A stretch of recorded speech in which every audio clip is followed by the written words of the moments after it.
Oggi siamo qui a Vicenza per parlare del programma nazionale Garanzia Occupabilità Lavoratori, ma in realtà per parlare più precisamente della declinazione veneta di questo importante programma. Stiamo lavorando ormai da più di qualche mese e il primo avviso, l'avviso numero 1, è già uscito e ha riscosso un notevole successo. Abbiamo avuto numerosissime candidature e a brevissimo approveremo l'elenco dei soggetti ammissibili a operare per l'erogazione dei servizi ai lavoratori disoccupati che entreranno nel programma. Allo stesso tempo stiamo lavorando con Veneto Lavoro per mettere a punto i sistemi informativi e per mettere a punto i sistemi per la presa in carico delle persone che contiamo di iniziare a brevissimo. Non anticipo la data, ma sarà veramente fra pochissimi giorni. Quindi tutto è pronto, le macchine sono pronte, le azioni sono in corso di avvio. Stiamo scaldando i motori, ma diciamo che i motori sono già molto caldi, siamo pronti a partire. Dico due parole su questo programma, un programma nazionale articolato in Veneto sull'esperienza dell'assegno regionale per il lavoro, quindi sostanzialmente a domanda individuale, porta d'accesso al programma così in tutta Italia, così anche in Veneto è il centro per l'impiego, ma poi ci sarà un'articolata offerta di servizi che verrà attivata via via degli avvisi.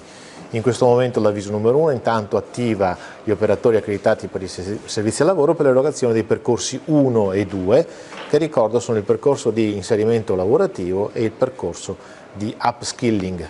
Poi seguirà l'avviso numero 3 che attiverà sostanzialmente la formazione per il reskilling e poi uscirà sempre probabilmente nel mese di luglio, l'avviso per le politiche di inclusione, quindi sostanzialmente un avviso che va a ripercorrere l'esperienza, per chi conosce, delle azioni integrate di coesione territoriale, l'acronimo AICT.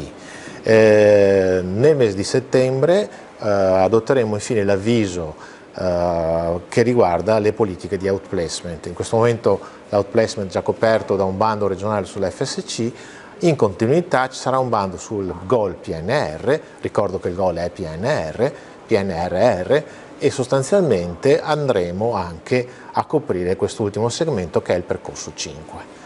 Quindi sostanzialmente un'azione organica. Ecco, altra cosa importante da dire a mio avviso è ricordare il senso di questa azione che ho accennato, adesso approfondisco un attimo, sta nel contesto del Piano Nazionale di Ripresa e Resilienza, sostanzialmente alla missione 5 componente 1, politica del lavoro e della formazione, 4,4 miliardi sul quinquennio per l'Italia. In Veneto abbiamo adesso in questo momento il 2022 il riparto di circa 54 milioni di euro, a cui si aggiungono altri 3 milioni e 8 del Fondo Nazionale Competenze, sostanzialmente una risorsa in questo momento di circa 57 milioni, distribuita sui percorsi 1 e 2 21 milioni, 3, 18, il restante sulle percorsi 4 e 5. Quindi un investimento importante, una riforma perché mira a coniugare in Italia i servizi per il lavoro con le politiche formative, cosa che in Veneto è già avvenuta, già accade. Ripeto, ho richiamato l'esperienza dell'assegno per il lavoro perché qui abbiamo visto in modo, diciamo così, cristallino l'abbinamento dinamico tra la politica del lavoro, l'accompagnamento e la politica della formazione. Nel GOL questa esperienza viene ulteriormente sviluppata, avendo anche un'offerta formativa che può arrivare addirittura fino alla qualifica. Ecco, questo è sostanzialmente il GOL in Veneto e il PNRR, politica del lavoro e della formazione, in Veneto, che sta per partire.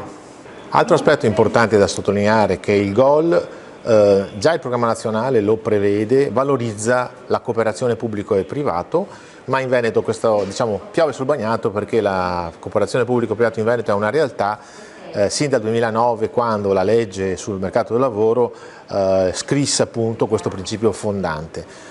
Rapporto di collaborazione, di cooperazione che non è soltanto l'integrazione, diciamo così, tra i servizi per il lavoro, ma che può diventare anche forme di intervento e di cofinanziamento sulle quali adesso scriveremo gli opportuni approfondimenti, perché adesso in questo momento siamo impegnati nella uscita degli avvisi e quindi nel creare il core in modo tale che i servizi possano essere velocemente erogati, ma ci sono molte cose interessanti nel PAR, fra cui anche questa, che meritano di essere sviluppate. Quindi c'è un riferimento ad esempio ai patti territoriali, ma ci sono anche altri aspetti che implica un rapporto, una collaborazione con il territorio, che possono appunto vedere forme di cooperazione